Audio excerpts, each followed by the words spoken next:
Hi, everyone, and welcome to Adobe APAC Live. I'm very excited to be your host this afternoon. And I'm here with Joy Lee. How are you? I'm very well, thank you. I'm so happy to be here. How are you? I'm really good. We made That's it. good. Yeah, we did. We've gone through this a couple of times. I'm pretty excited that we've got you here. And everybody out there, you might recognize Joy Lee from some of the video series that you've done with Adobe already, which was the Create with Purpose campaign.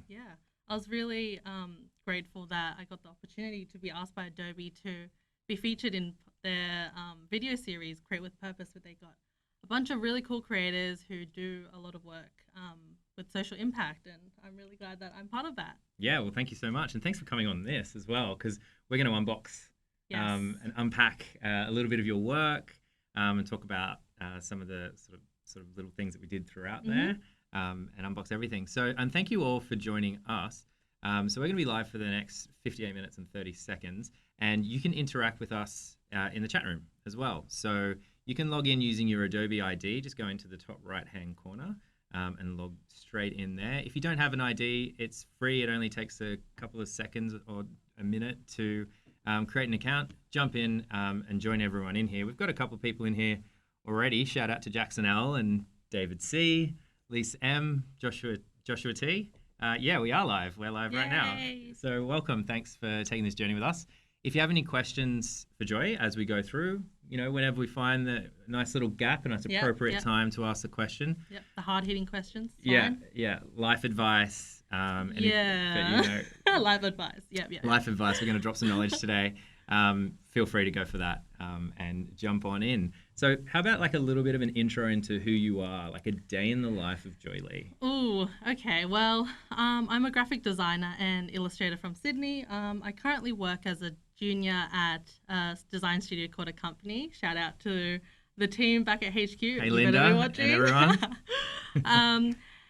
And I guess outside of my studio work, I work on a lot of projects that deal with race, culture, identity, and gender. And I've created kind of a strong focus on my experiences of being a Chinese Australian, and then kind of what that means, and also how I can kind of represent my identity and other minority representations in design. And yeah, day in the life. Yep, I'm just a designer. Just a designer. Working in a cool studio, recent graduate, and you're doing amazing work. You have a phenomenal body of work, which we're gonna focus in on one piece at the moment, and maybe if there's enough time, we'll have a look at a couple of those other projects as a sneaky little bonus kind of thing. But for today, we're going to be taking a look at the Immigrant Game of Life. Yes, a very, very subversive board game. Awesome. Let's go through this. Maybe we can have a look on our other camera, and we're going to do a bit of an unboxing, because what's so great about this is that you physically made this game. Yes. And I'm going to gush about this the entire time, which is that, I think when I was studying and I was doing projects, everything was a digital mock-up of some kind. Like, and here's what it looks like on a bus shelter. And, here's what it might do as a business card. It's a billboard. And it's the same sort of digital mock-up that every other person in my class might have and pass around a USB flash drive. You've physically made a the game from everything from the cards to the rules. Everything. To the box that it all lives in. Yes. All right, well, let's check it out. Yes, let's unbox. So ASMR viewers rejoice. So this is the box. So that's the front, inside, and I'll just go one by one. So we have the characters. They have all different skin tones. This is the instructions. So front, back. And these are the cards. So I did two versions of cards because really this was a concept piece for my grad show. And if I was to commercially print this, I would have all my cards, really professionally done in cut rounded corners or shrink wrapped. Would you go semi-gloss or gloss with the cards? As in, I had mine in matte, like a silk. I don't know. Depends. Okay. Depends. And then so these are the cards that I kind of had to redo. So they have all the not instructions, but the kind of the card information on there. And you printed this all yourself as well? Yeah, I right? printed it all. My trusty printer. It's been through a lot, but it's survived. And here's the currency. So this has also been nicely shrink wrapped. And then these are just the paper currency. Awesome. But then when we get to the real deal is the board itself. So let's see. Ta-da! Ta-da! So cool. Yep, and there we have it. This is the board itself. Yes. There we go. Very nice. Is the game winnable? Oh, that's a tough question. As in, I've had some people who've tried it out. It takes a long time because you get deported quite a few times before you can, probably win. And you probably, by the time you get deported, like your 10th time, you're probably going to give up. Right. Yeah. Right. But I guess what I wanted to say from this, even though it's quite satirical and humorous, I wanted to bring an element of awareness to immigrant stereotypes and how we can understand the reality of some of the situations and empathize with that. Absolutely. Yeah. Yeah. It's so great, and also shining a light on people that might not be an immigrant as well. Exactly. To these issues Yeah. that other people might not be completely aware of. Yeah. Which is great. The power of design. The power of with design. purpose. Yes.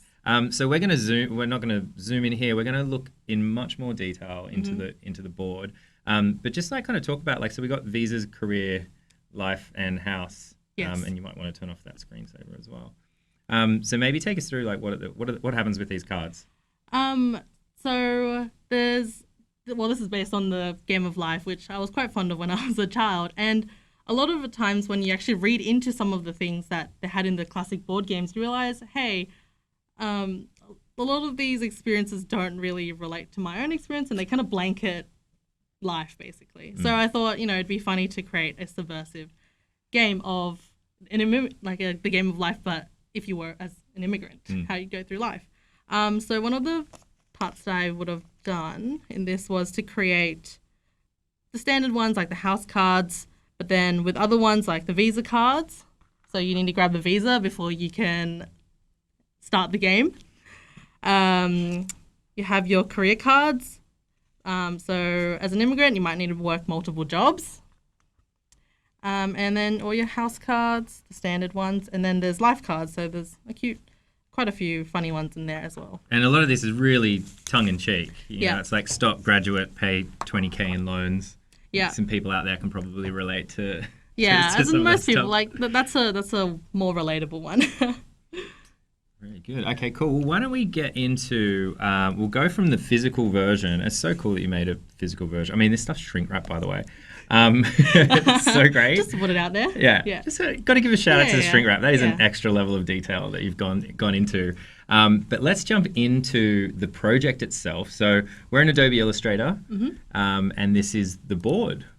This Yes. is the entire board. This is the board. So currently, I'll just show you my working files form of the different artworks that I have done. So with this one, it's like, where do you begin? It's kind of one of the most complicated items of this entire board game. And this, I'd want to say it's almost like an infographic in a way if you dissect it down. There's a start, there's an end. You need to figure out all the paths in between. There's different symbols that you have to do to make the user or the audience know that, hey, this is a stop sign, this is a sorry, you lose, and the different icons.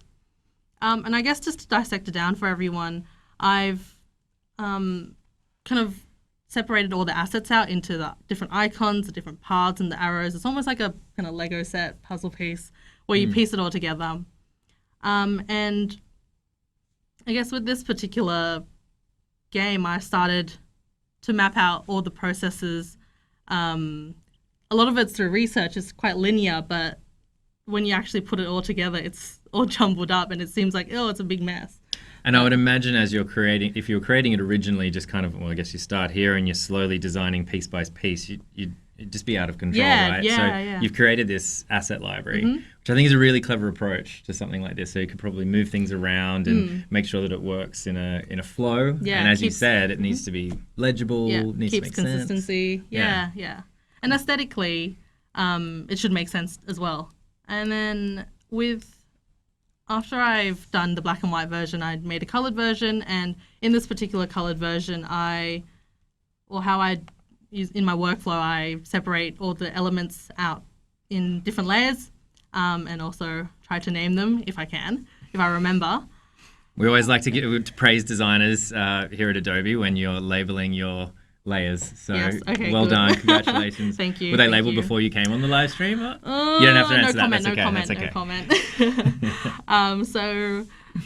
So this is obviously a good thing to do if you need to change things out. You know where things are, and it's not all over the place. That's great. Cool. Yeah. Very, very, very good. So we're going to get into a couple of these elements.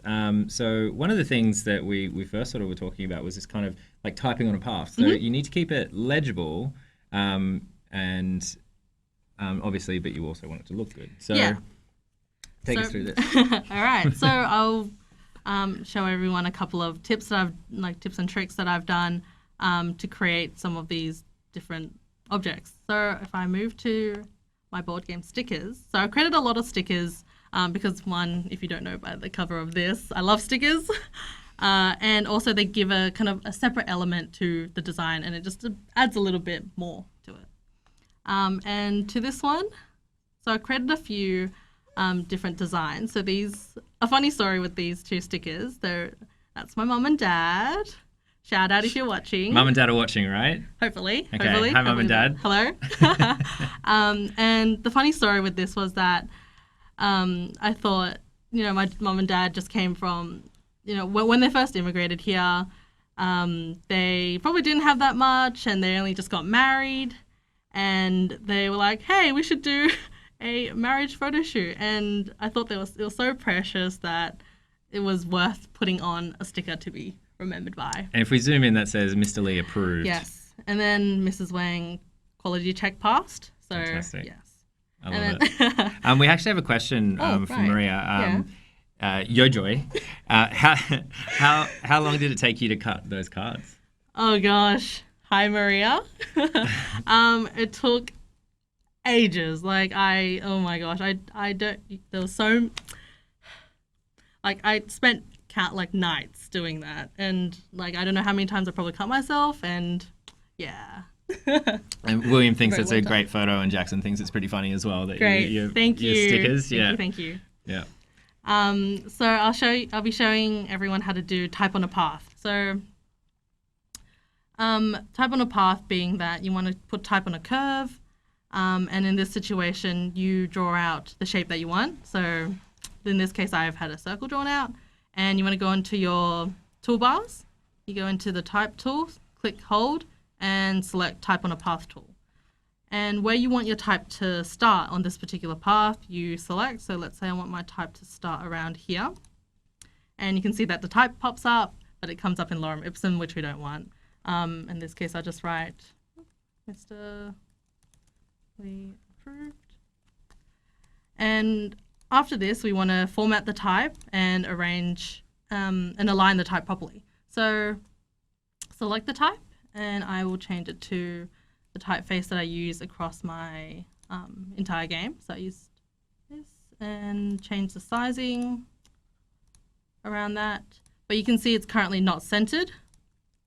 I want to select the type again. I'll center it, but again, it's still not centered.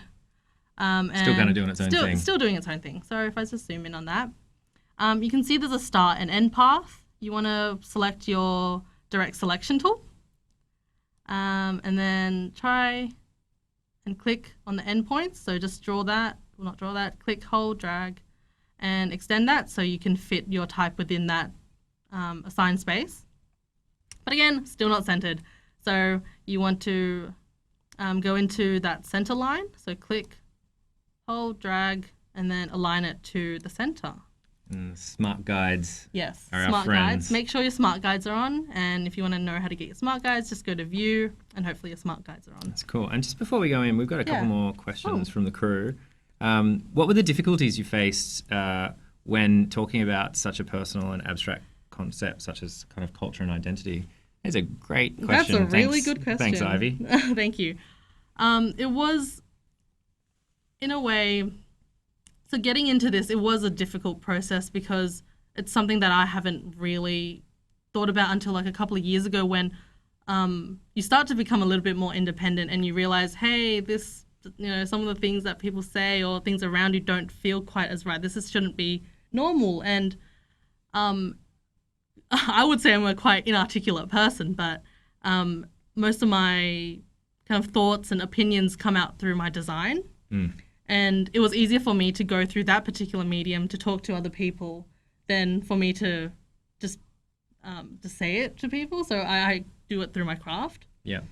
Did I answer that question? I think so. Okay, good. Yeah, it's like the medium through communication. So it's a part of you. Exactly. Right? Yeah, it's a fantastic That's a really question. Good question. By the way, Joshua T asks, will there be any further detailing the path, such as different color patch and the same with the cards? Don't really know what you mean. Maybe I'll say it again, Joshua T. I'm not really sure how to. Yeah. Yeah, have you actually, Rika asks, have you actually played the game with anyone? Yes, I have. Yeah, but shout out to Reka. I think a couple of, during the grad show, I think a couple of my friends, like, even though I said do not touch, they touched it and started playing it. Yeah. Well, they were happy. They were at their grad show, right? That's true. Can't help it. And last one before we move on, because so Chloe asks, how did you cut all of your stickers? How did you cut them? Oh, okay. So generally, you'd go to a commercial printer to print all these out, get die lines made. But if you're on a DIY situation, I may have purchased a digital cutter, which is kind of like a laser cutter, but it doesn't use a laser. It's kind of like a printer, but for cutting. Right. Yeah. So, and there was another hurdle. But I think you just get a really cool result, and it just adds another professional dimension to it. Yeah, because I wouldn't have any fingers left if I tried to cut that much with a scalpel. Yeah. And the amount of blades I would go through. Anyway, exactly. Great, thanks for the question, guys. Thank you. And if anyone else, if you haven't logged in with your Adobe ID yet, feel free to do so. So top right-hand corner, you can log in and you can join us, ask questions, ask away as we go. Now let's get back to the work. So we're typing on a path. Yep, typing on a path. So we have that, and here's something I made earlier. But as you can see that there's type on the bottom, and a way to do that is, again, direct selection tool, select that and rotate it to the bottom. But again, this is kind of upside down. Yeah, upside down right now, but you'd rotate it to the bottom. Cool. And so I have 2 of those paths created, so as you can see there. And then now I want it within my sticker. So I'm just going to align everything together. And there you go. Mr. Lee approves. Dad approves. Well done. All right. Next thing. So now you want the actual image in there. So if your image isn't like a circle or any shape, whatever, you want to create a clipping mask with that. And how I really explain this to people is generally it's like a cookie situation. You have your cookie dough and you want to cut out a cookie shape with your cookie cutter. Awesome. And in this situation, I want to cut a circle on my mother. And how I do that is, so I draw the shape that I want. So you can be a circle, square, diamond, whatever. And then you select your shape. You hover that and put that over your image.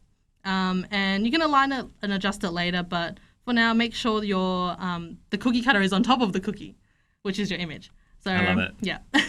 And then now you select both. Right click, and then you make the clipping mask. So essentially that it kind of masks out everything outside of that shape. And now once you have this, you can adjust the image. So if you double click into that, select the frame of the image. I need that, her face a little bit bigger, and you can adjust that. And now to put it in the sticker, I'm just going to align that again. Cool. And ta-da. And so obviously this is working in a non-destructive way, yes. which is great. So you've got, so another way that you could do this is you could take the original image into Photoshop, think, well, I know exactly what I want. Yeah. Make the circle, save it, bring it across into Illustrator, and then you're done. However, the problem with that is if you ever want to revise anything, you're going to have multiple files you have to go back through. This way you could just move that around if you wanted to. Yeah, exactly. And saves you time. Saves you all the time. Saves you a lot of time. Yeah. Great. And I think going back to one of the questions and how I cut these particular stickers, I would have set myself a die line. So a die line is essentially a templated line that you give the printer or yourself to tell that, oh, I need to cut within this particular shape. Don't print it, but cut that shape out. And then how I would have created these die lines. So there's a really simple way I did that. is that you select the outline of your the thing that you want to create the die line from. So I select this particular outlined shape, object, go into path and select offset path. In this case, it's trial and error, but I've set that offset 2 millimeters would be adequate for my bleed and for my artwork to fit in. All right, so I preview that, okay. So at the moment, it's still in the same outlined form, but if I want to send this to a commercial printer, I would set this up in a totally different layer and create a cut swatch for that to make sure that the printer knows that, hey, don't print this, it's a cut line. And yeah, sorry, I might be jumping ahead. Sorry. That's all right. I was going to say, do you make a spot color for this? Yes, as you said.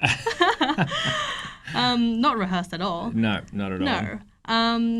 I'll select this die line, and I've set up a spot color for that. So I change it to a spot, not a process color, because spot colors are generally used to denote that it's either a Pantone color, maybe a foil, or a special finishing of some sort, a cut or a score. So in this case, I just set up a color, say it's a spot color. Okay, I'll probably set that stroke a bit lower. And yeah, and also when you make sure you print it, you can turn the die lines on and off. Perfect. Yeah. Very good. Great. So that's like a couple of elements of the board game kind of explained and thought through. But we have all these other touch points, which again, and I promised that I would gush about this a couple of times, there's so many different aspects to this board game that need to be considered and thought out. Yes. And so one of my favorite is the monies. The moolah. Yeah, yes, which is great because you've created your own currency. Yep. So take us through creating a currency for a board game. All right. So the currency, I guess the concept of the currency for the game is based on actual currency. If you think about real currency and you think about people's heads being on the currency, it generally signifies kind of what society thinks and who is important in the society. Right. And I thought it would work the same way in my immigrant game of life, where maybe if I take notable Australian immigrants and put them on a like as a statement piece on money, it will say the same thing. Hey, you're significant too. We're not going to forget you. Yeah. And maybe some of the ones that you might know is our good friend Ando. Very good comedian. We also have a couple of artists, tech geniuses, doctors, and rich people. Rich dude is Harry. Yes. Up the top there. And Ando down there. No, he's still in our hearts. He is? Yeah. He is. Yeah. He works for the ABC, so. Exactly, yeah. Yeah. Good on you, Ando. Yeah. And I guess with that, we're going to show you how to kind of create your own version of money if you want. So it looks legit, which I really love. It's kind of like this line style. As legit as it can be. As legit as it can be. You don't want it to be too well, because then you might get in trouble, people knocking down the door for creating the fake money. But why don't we, so I think the first thing that we're going to talk about was creating the halftone image style. Yeah. And we're going to ask the audience a couple of questions here as well. Yeah. So, So we're going to create our own bit of money here. Yeah, bit of money. We're going to choose a figure. So it's either between, our iconic Lillian Chin, is it Obama? Is it Kermit? Is it Doug? Or is it a potato? So you guys let us know in the next minute, whichever one is the most, we're going to create some money. Yep, based on. Yep. I know what I picked, but what would you guys pick? You let us know in the chat. Yeah. And so one of the other questions was, what was it like in terms of total time? How long do you think from conception of this, I'm going to make a board game, to packing it up in the box for the first time? How many hours do you think you've spent on this? I think it's one of those things that in your head you're like, yes, I'm going to make a board game. It's going to be easy. I can just pump it out. But when you start making it, you realize, I have to design the board. I have to go design the instructions. I have to design the actual board. I have to design cards. I have to do money, everything. But because it was part of my thesis project, I got half a year to do that. So, I didn't count how many hours, but I think most of that half year was doing all this. And this wasn't even the whole thing. And how do you work? Are you like a staying up until 2 o'clock in the morning type person, or are you fairly efficient? So you're kind of like a get up, get early, get stuck into it and work while you're working kind of person? I want to say I'm fairly efficient. I don't do too many all-nighters, thank gosh. But like it can come to times where you have to kind of stay up a bit and get things done. But I'd recommend just to start early so you know that, hey, I have some time. I have time to finish this. Cool. Yeah. Very good. I'm distracted because I'm counting Kermits and potatoes, which I never thought I would say. Good. It's looking like the potatoes have it by a chip. Oh, good. My favorite. We got 3 potatoes. Thanks everyone. So Thank all right, you. Starchy goodness. Starchy goodness. We're going to make a potato-based currency, which is a first time ever here at Adobe APAC Live. All right, I'm just going to switch to Photoshop. Oh, and the potato There's a potato right we've there. prepared earlier. Wow. Yep, I found this somewhere and stole it off the internet, but I think it should be fine. So to create a bitmap, so basically what a bitmap is that it's an image that only consists of one single color, which is black. And to do that, you'd start with your image mode. You want to grayscale it first. And to grayscale is because when we grayscale, we can go into bitmap now.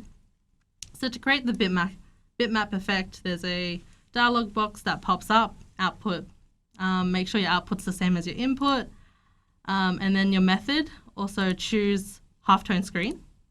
So once you okay that, another dialog box comes up. The frequency, I've found out that 25 was the optimal one for this particular image, but if you have, it'll definitely depend on your image size. So if you have a bigger image, smaller image, you have to adjust based on that. So it's kind of like a trial and error. Yeah, this entire thing is trial and error. Trial and error. And I noticed the angle in there as well. So 180 is going to keep it sort of horizontal, and if you could change that to be any kind of. Yeah, exactly. Okay. Yeah. So higher the number, generally the more detailed. The lower, the less detailed. And then the shape, you can select any shape you want: round, diamond, ellipse. But I'm just going to do line because I like the line effect. So okay that, and there you go. You have a lined potato. Lined potato. Lined potato. If I zoom in, you can just see how this image is composed. It's just of black and white and of different densities. So it kind of looks like it has that kind of really fine lined penned effect. That we want for our money. Yeah, exactly. Okay. We want that. And then I'm just going to pop back into Illustrator. So once you say you've done that, I've baked something up earlier. So to use our clipping mask that I showed you a couple of minutes ago, you want to clip the image. So in this case, really the potato doesn't really have that much of a background, so it doesn't matter too much, but it's handy if you have it and clipped in so that you can pop it on your currency. Let's see, there you go. Ta-da. Yes, but we might need a name for it now. Oh, yeah. So lorem ipsum isn't a very good name for a potato-based currency. So is there anything Joy should put in there instead of lorem ipsum? Maybe something that will fit? Yeah, 2 words, 3 words. Something good. 2 words, 3 words. So while we're doing that, what uni did you go to? Shout out to UTS. Shout out to UTS. UTS, thank you for past 4 years. And they passed you, right? Oh, yeah. Oh. It'd be great if you said, actually, I failed. Yeah, actually, I got distracted by creating a board game. And so just flunked out so hard. No. It was good. It was good. It was a really good experience. I learned a lot. And all the tutors there were so great. And now I have a job. Thank you very much. Thanks, guys. Yeah, I mean, it's obviously a fantastic institution. And how did you get in touch with A Company and Linda Jukic and these phenomenal designers that you're working with now? So it was a process. So Linda actually contacted me off a recommendation of a place that I interned for, and she came up to me and said, I can't remember the email right now, but it was basically like, we're looking for juniors. Hi. And, we're interested in you. And I'm like, okay. And that's kind of how it is. A really boring story, but that's how it came to be. Cool. But it's interesting that, a recommendation, because so many people do get their first, their first role, their first job out, like through a recommendation. Yeah. And I realized that networking is such an important part, and I'm so socially awkward that sometimes it's really difficult, and I'm like, oh, don't talk to me, but you want to be more of an introvert rather than the extrovert thingy? But you realize it's necessary to talk to a lot of people, and it's really good because you see a lot of different sides to the whole industry that you might not see when you're at like studying. Yeah, totally. Yeah, it all opens up, doesn't it? Exactly. Yeah, exactly. look at this. Potato? Okay, yeah, we have potato. We have some spud-based references here. So spud chips. We're going to get Joy. You can pick. Okay, so we got spud chips, pressure. Spudlicious, Patola. Oh my gosh. Euro spud. I like it. Spud bucks. Ooh. Guys are really like landing on this spud idea. Yeah, I'm all for it. Oh, maybe you choose. I decision making is not my forte. Like you. Let's go with Spud Dollar. Spud Dollar. All right. Ooh. Thanks, Jack. Thanks, everyone. Thank you. That was a very random pick. There was some really good suggestions in there. We got a dash in there, so if we could throw an M dash in or an M dash, that's fine. Dollar, Dulla. Oh, nice. D with a. Spud. Oh no, wait, Spud. Yeah, there's 2 Ds. We have to get this right. All right, so SPUDD. No, 1D and One then D. yeah, and then dash, then D again. Yeah. Yeah, that's us. Okay. That is our currency. Great, Spadala. Thank you. Now, yeah. Excellent. You can buy all the potatoes. And then Yes. So right. Yeah. yeah, we got one more here. Oh yes, we have one more. That we're gonna chat about. Yes. So I think we have time. Yeah, we have time. Let's get into it. Okay, So, let's do. So another kind of intricate part is like all these intricate lines that are created. So it looks symmetrical, but also looks hand done. So what's this effect, and how did you create? I did some research before I came here because I didn't know what they were called, and they're called something fancy called like galoche. I might be saying that wrong. So any French people out there can harangue me. So these patterns, they're really, really cool. They're intricate, but at the same time, they look really hard to make, but at the same time, they're actually quite easy when you know. So I'm just going to be demoing how to create that. And so you kind of have a few examples. Yeah, I have a few examples. So I'll just scroll through that. So they're pretty cool. And I will probably just showing you this one first. Great. And this entire effect is to create a... Just before you start, Rosie W said, hey, Joy, can you organise an event so people can come and play the game? Oh, that'd be cool. I might need to do some more user testing and figure out like the money situation, because I know that I might need to create an extra currency for this to work properly. We have our spud bucks that are ready to go. Yeah, you're right. It could be like paid in exposure, like for the designer thing. Yeah. It's like, here you go, you can have your spud bucks. Thanks, Rosie. That's a good suggestion. If anything happens, we'll reach out. That'd be so good, like a game night or something. Oh, that would be really cool. Yeah. Immigrants come together. Immigrants unite. Okay, so galoche. So how I created this. So you want to start with creating 2 curved lines. So I created curved lines using the pen tool. So I created that, and make sure that the top and bottom align each side. And through that, I want to join these 2 together to create a shape. You did that twice there. I did that twice for anyone. I'm sure she's pretty quick, so you got to catch. Yeah, I'm sure that there's other ways to do this, actually even faster. But there's so many ways to design things that you can't count. But this is just my way. Yeah, it's very true. Yeah. So with this one, I want how to get to this one on the right is to envelope distort different lines within this shape that I've created. So to do that, to create these lines, I select these 2 lines. So you draw out the top and bottom. Go into objects, go into blend options. So in blend options, there's an option to do specified steps. So that's to show you how many, so to get the different steps in between, so the different lines in between. Right. Yeah. And in this case, I'll just say 20. I'll okay that. At the moment, nothing comes up. Don't worry, not a mistake. Option, you go into blend again and then make it. So there you go, you've made it. Boom, there it is. Made it. But then with that, how you're going to make the lines curvy inside within that is to use a option called envelope distort. And how we'll do that is if we select all your lines, make sure you can object expand that. And if you do expand it, it makes each of the lines editable. And make sure they're all grouped together. And now select your shape that you've drawn previously. Align it on top of the lines. Make sure. Yep. No? No? I was just going to say, like the cookie cutter reference. Okay, yeah, you want it. I'll give it to you. No, I let you say it. No, so like the cookie cutter reference. Yep. Yeah, which I love. You know I love it. Yeah, that's why. love some cookies. Yeah. You want to arrange this on the top. Make sure it's on the top because you can't use a cookie to cut a cookie cutter. Anyways. Oh my God, yes. Mind blown. So select both and go into Object, Envelope, Distort, and make with the top object. And there you go. You have that, but that's not the end of it. But if you like that shape, yes, keep that shape.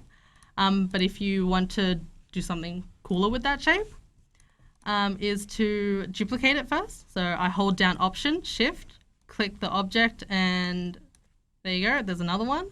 I want to reflect that. So I right click, Transform, Reflect, and I can do it vertically. Yep. And also now you can clip it together to create a symmetrical shape. Look at that. Nice. Ready to go. And so that's to create this repeatable pattern. So Yes. obviously the start and end are going to be the exact same point now. Exactly. So it looks smooth. Yep. But then a step further is to create an actual pattern brush from this. Right. So I select both of them. I will go into, where is it? Here we go. The brush toolbar. And once you have your object selected that you want to make into a brush, you go to New Brush. So once the dialog box comes up, you want to select the pattern brush. You OK that. And another dialog box comes up with a preview of what that might look like as a framed design. And so it might be hard to see it might from be out there, Yeah. but that's actually the pattern, but it's very far out because it's showing it as a very zoomed out border, right? Yeah. And you can go in and change all these different corner options. Shout out to Illustrator, helps you do that without you needing to figure it out yourself. So OK that. But wait, there's more. So once I have that, I'll just move these guys out of the way. If I wanted to use this particular brush, I'd go into my, let's see if I wanted it as a frame. I draw the rectangle frame out. Make sure I don't have anything filled. And if I select on the brush I just made, you get the pattern. But also, if you want to adjust this, you turn the stroke lighter for a more intricate effect. So if you want borders like that, if you want more detailed artwork, or less detail actually, but like bigger, more graphic art, then increase the stroke. It just gives it such a cool effect, Yeah. and obviously you can keep the stroke the same for all of them, but you can change the pattern slightly. Exactly. So all your money looks like it's part of the same family. Yeah. But it's all different. Identified differently. Exactly. So imagine Very all good. the different options you can do with different types of patterns and different densities of lines. And even with these ones, you can put them into circular shapes. So I drew this particular configuration out, made a pattern brush from that, used it as a circle, and now you have a spirograph effect. Spirograph effect. Yes. Awesome. Or Takes me back. Takes you back. And also you can draw your own patterns and create your own kind of ornamentation and decorative border from that. Nice. Yeah. Very good. Fun. Very cool. So you can make your own money at home. Yes. Just don't make it exactly like Australian money. We'll get in trouble for that. Yeah. Just before we move on, Joshua asks, will there be a bad guy in the game, like a pay your rent guy? Which I really like. He's not played the Game of Life, so he doesn't have any knowledge of it. But Will there be a bad guy? Ooh. I like the idea of like a bad judge. Yeah. Like That's a bad good idea. rent Thank guy. you. I will steal that idea from you. Thank you very much. All the best Joshua. ideas are stolen Yes. and iterated on. Yeah. Thanks very much for that. So jumping back, so we've gone through the elements of the board. We've created our own currency, but this needs to live somewhere in a 3D space. So far, if you didn't know that this was a physical board game, everything here is living in the digital world. But you need to create a box that houses all these things. Yeah. And so it would be remiss if we didn't talk a little bit about packaging. Exactly. So what have you got for us? Oh, this was an experience as well. To figure out all the dimensions, and to figure out, how things should connect together, and they all should be the sizing should be relative to each other as well. It was tricky. It was, again, trial and error, very trial and error.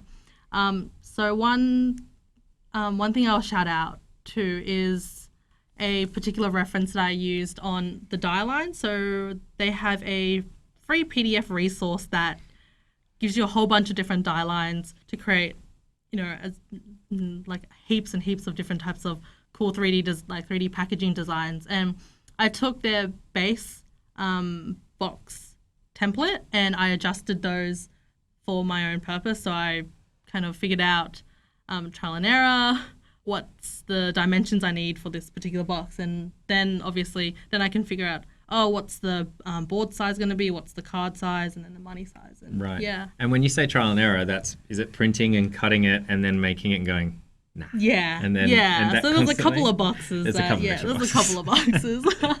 Sorry, trees out there. And for, I guess, in a commercial setting, a printer generally might give you the die lines for something, but in this case I had to set it up myself.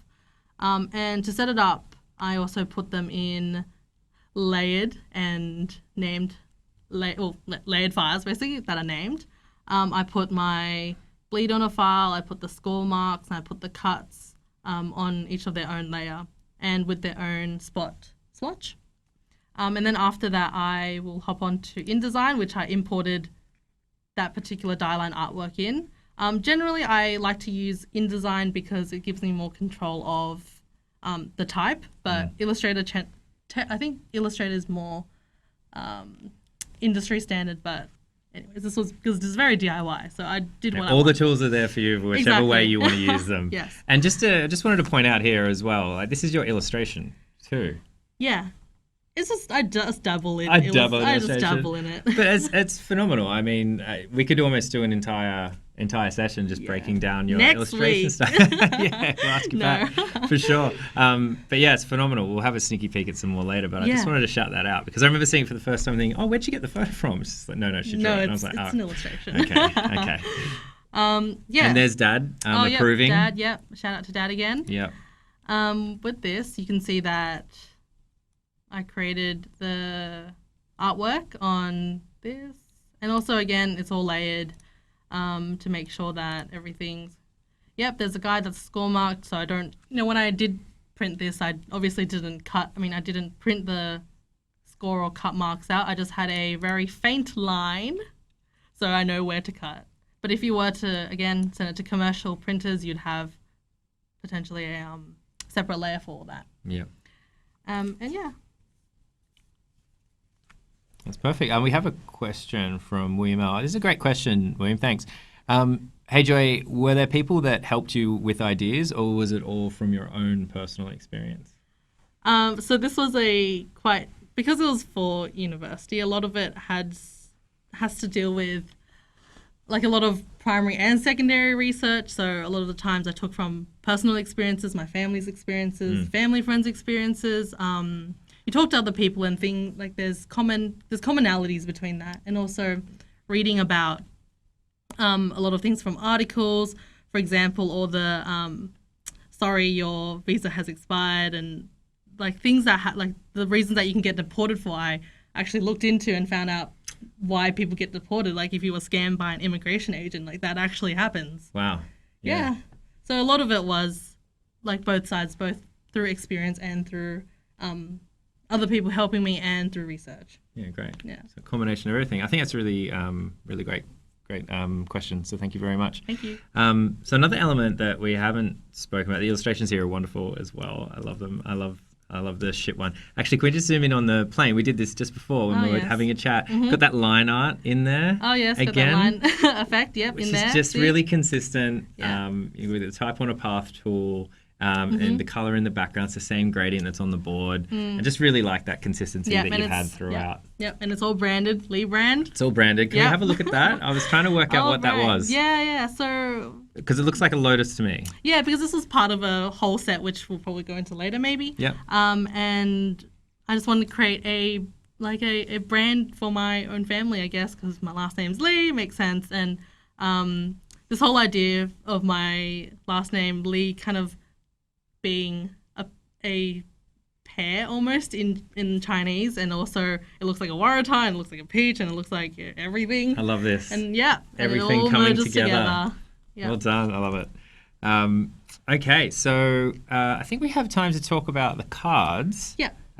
So we have all these individual cards that are printed out. Maybe we could have a look over the top again. So again, these, you've had to consider the three-dimensional shape of this. So these are actually 300 GSM or something. 300. Or so. Yeah. Next time I might do a thinner stock, but 300 GSM, it's nice in their hand. Cool. It feels premium. It does. Yeah, it does. It does. So a lot of the cards in there, so the life cards would be cards that maybe life experiences of immigrants. The visa cards, I looked at the border.gov website to find out the exact kind of visas that you need to get to actually be able to get into Australia. Right. A couple of kind of the stereotypical jobs sometimes that you might see immigrants having, and kind of an explanation in there saying almost why they're stereotypes like this, and why did, as in, stereotypes come from like reality in a sense, but we need to understand kind of why things are the way they are almost in other people's situations before you can judge someone based on that. Yeah. Cool. And so creating these cards, smooth sailing, really easy. How did you start out? I can show you my initial files for that. So if I go into that, I had created, or I'd strongly advise you not to do what I did. I love that we've got an example of like, don't do this. Don't do it this way. Yeah. So what I did wrong, well, not what I did, I mean, it worked for me at the time, but not without like a lot of errors. Sure. I had created all my artwork on one document. So in this case, I set up all just everything on there. So including the crop marks and my artwork on there, which I, like, in hindsight, I should have made them as individual cards and then exported it out as PDFs and then put it into Paginate.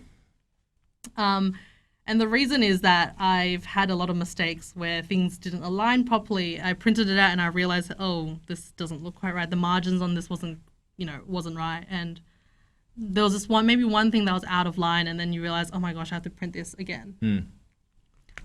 Yeah. So.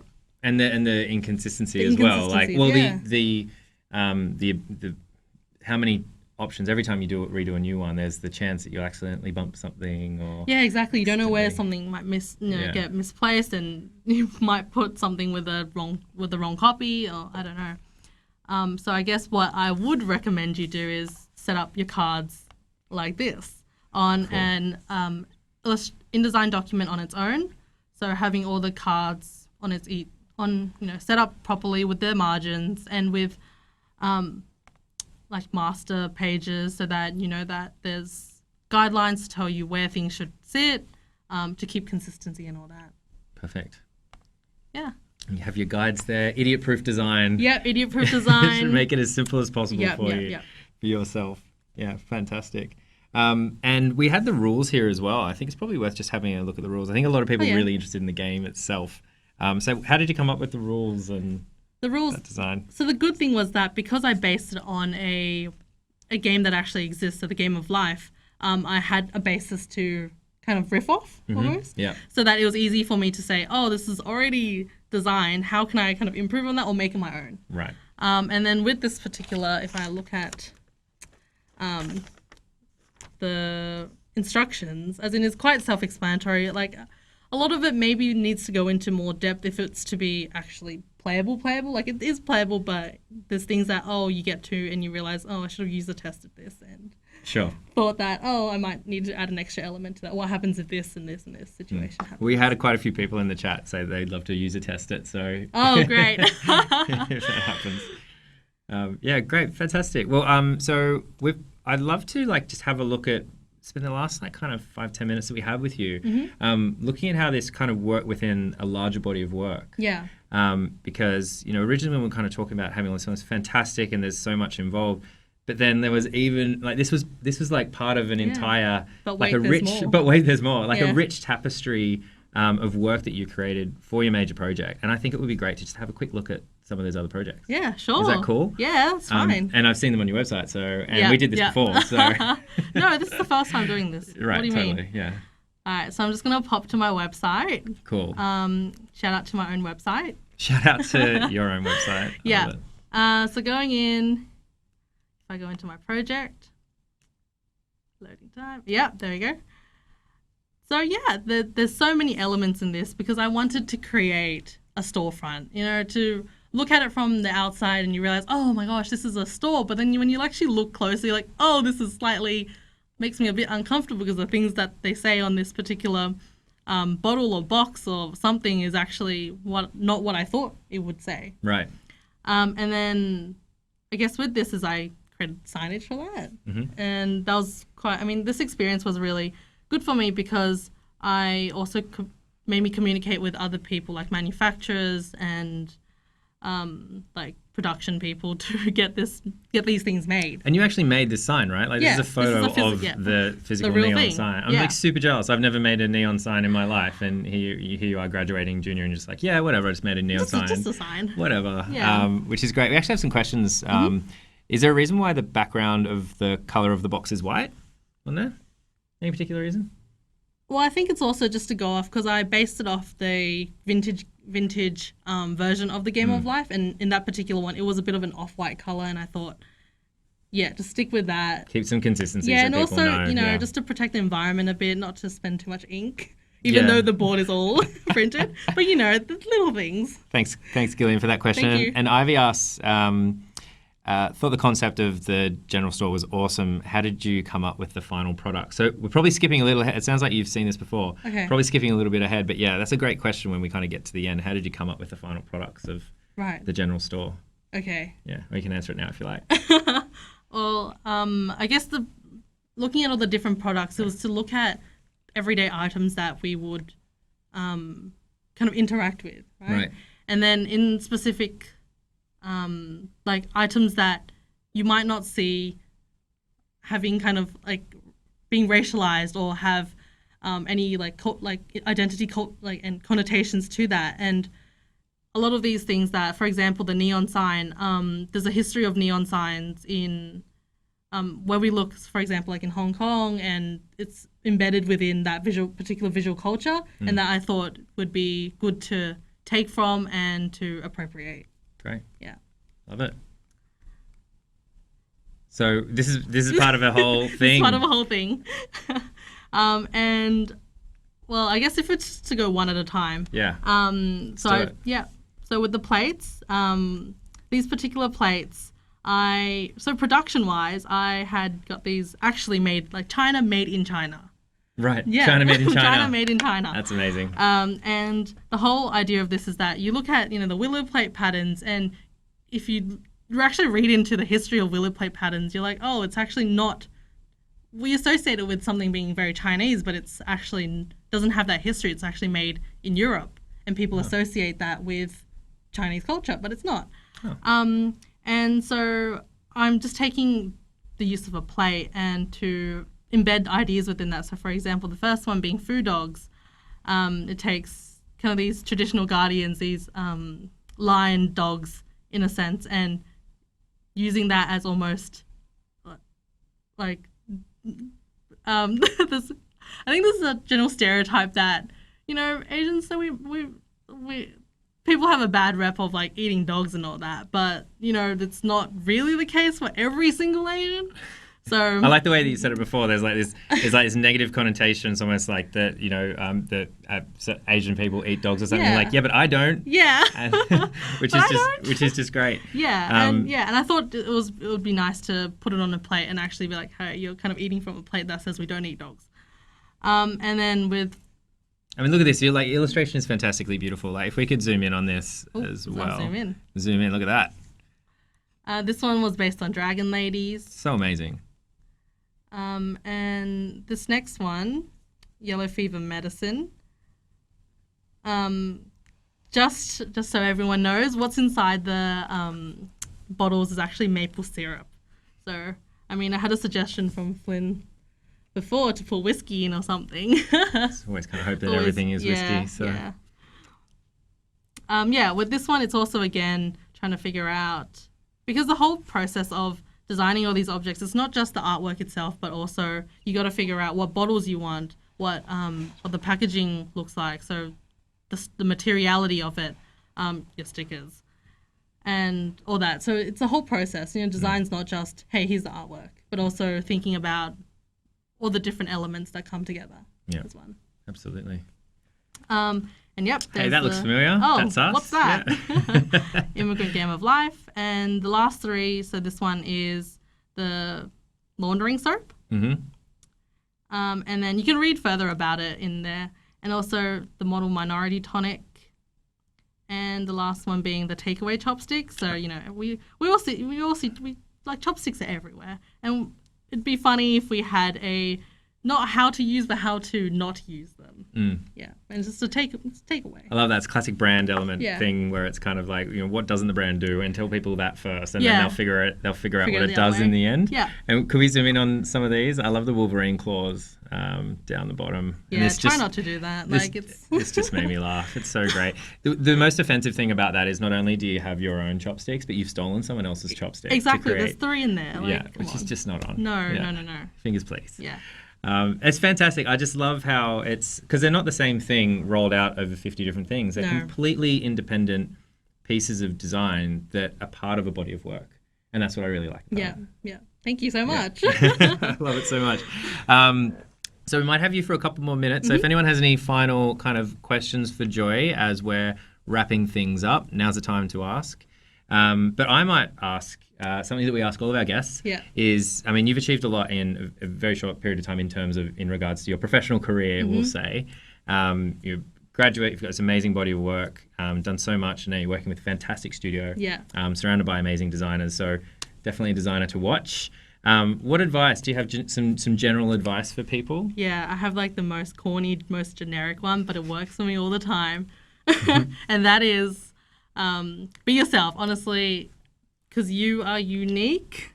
And this sounds like it sounds so, but yes, no, you are unique, and it makes you different from other people. And also do what you're interested in, because when you do what you're interested in, you're naturally more passionate about it, and you'll probably make good work from that. And people who kind of care about that stuff will value you for that. So yeah, it's great advice. Good, not too corny. No, not too corny at all. Not too corny at all. And the best advice is actually corny. So yeah, okay. Yeah, it's supposed to be a little bit derivative. So that's fantastic advice to everyone out there. And if people wanted to find out more about your work, shout out to your website. What's the website URL? Joylee.com.au. So you can read more about that. All the descriptions basically of what I was thinking in my mind. You can check out my Behance. So shout out to Adobe for that. And also my Instagram, so it's @_Joylee. And follow, like, comment, subscribe. Follow me up. And so we will be back for another live stream this time in 2 weeks with another Create with Purpose part of the Create with Purpose video series. We've got another surprise guest that's going to be on there. We're very excited about that too. Thank you all for joining in the chat room, your suggestions, creating our potato-based economy. Yeah. And a final shout out to Joy Lee. Thank you so much for coming on. Thank you so much for having me. Had a great time. Yeah, it was really fun. All right. Thanks, everyone. Bye. Bye.